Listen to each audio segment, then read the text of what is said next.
Ang mabuting balita ng Panginoon ayon kay San Mateo. Papuri sa iyo, Panginoon.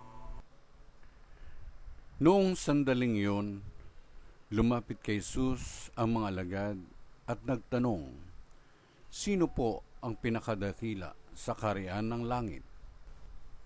Tinawag ni Jesus ang isang bata, pinatayo sa harapan nila at sinabi, "Tandaan ninyo ito, kapag hindi kayo nagbago at tumulad sa mga bata, hindi kayo mabibilang sa mga pinaghaharian ng Diyos.